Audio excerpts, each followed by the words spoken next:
Graphing technology can help identify when an equation has no solutions. If the expression graphs never overlap, then the equation has no solutions. Let's take a look at this equation. The square root of x equals -2. And this equation has no solutions.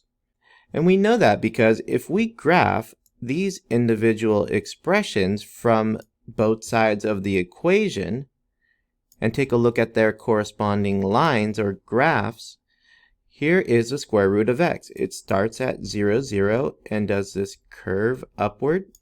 And here is the graph of y equals -2, which is the straight line horizontally through the y-axis -2 point. And what we see here is a gap between these lines. So we can see here that clearly there is no overlap between the graph of this expression and of the other side of the expression. No overlap means no solution. Let's check for understanding.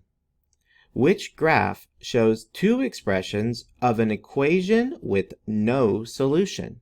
How do you know? Graph A or graph B? Blank shows two expressions of an equation with no solution because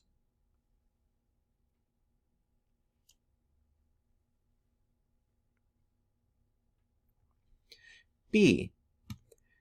Graph B shows two expressions of an equation with no solution because the graphs never overlap.